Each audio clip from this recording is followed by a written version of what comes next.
السلام علیکم۔ آج آپ کے ساتھ جو واقعہ بیان کرنے والا ہوں وہ انتہائی اہم واقعہ ہے۔ وہ واقعہ ہے نبی پاک صلی اللہ علیہ وسلم کے پیالے کا واقعہ، ایک نہایت بابرکت اور ایمان فروز واقعہ ہے جیسے مختلف اسلامی تاریخ سیرت کی کتابوں میں ذکر کیا گیا ہے۔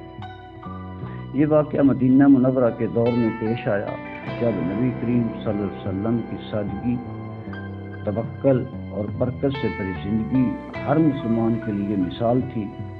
رسول پاک صلی اللہ علیہ وسلم کا ایک خاص پیالہ تھا جو آپ مختلف کاموں میں استعمال فرماتے تھے۔ اسی میں پانی پیتے، دودھ نوش فرماتے، کبھی وضو فرماتے اور کبھی صحابہ اکرام کو برکت کے لیے اس میں پانی دیتے۔ ایک مرتبہ حضرت انس بن مالک بیان کرتے ہیں کہ نبی کریم صلی اللہ علیہ وسلم کے پاس ایک پیالہ تھا جس میں آپ پانی پیتے۔ ایک دن آپ صلی اللہ علیہ وسلم نے اسی پیالے میں پانی منگوایا اور اپنے دست مبارک کو اس میں رکھا تو انگلیوں کے درمیان سے پانی میں چشمے جاری ہو گئے اور سب صحابہ اکرام نے اس میں وضو کیا اور پیا۔ یہ منظر دیکھ کر صحابہ اکرام حیران رہ گئے کہ کس طرح ایک چھوٹے سے برتن میں موجود پانی سب کے لیے کافی ہو گیا ہے۔ یہ اللہ تعالیٰ کے محبوب صلی اللہ علیہ وسلم کا معجزہ تھا کہ برکت اتنی زیادہ ہوئی کہ سینکڑوں لوگوں نے اسے وضو کیا اور پیا۔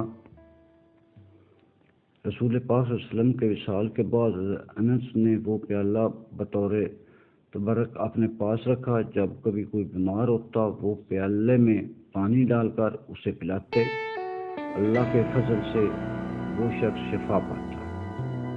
ایک تابعی بیان کرتے ہیں، میں نے حضرت انس کو دیکھا کہ وہ نبی پاک صلی اللہ علیہ وسلم کا پیالہ نکالتے، اسی میں پانی ڈالتے اور پانی بیماروں کو دیا جاتا، شفا پاتے۔ روایت میں ہے کہ حضرت انس کے بعد یہ پیالہ اس کے خاندان میں رہا اور بعد میں خلافہ عباسیہ کے پاس منتقل ہوا۔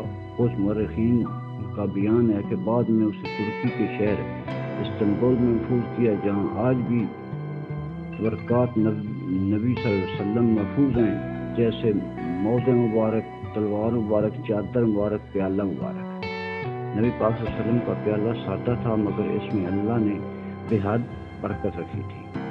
ہمیں بھی سادگی اپنانے اور برکت پر یقین رکھنے کی تعلیم ملتی ہے۔ محبوب رسول پاک صلی اللہ علیہ وسلم صحابہ اکرام کی محبت کا عالم یہ تھا کہ آپ کے استعمال شدہ برتنوں کو اپنی جان سے زیادہ عزیز رکھتے تھے۔ تبرک کا احترام اسلام میں تبرک نبوی کی تہذیب ایمان کا حصہ ہے، مگر عقیدہ یہ ہے کہ شفا اور برکت دراصل اللہ تعالیٰ کی طرف سے آتی ہے۔ اگر ویڈیو اچھی لگے اسے لائک کریں، شیئر کریں، سبسکرائب کریں، بیل آئیکن کو دبائیں۔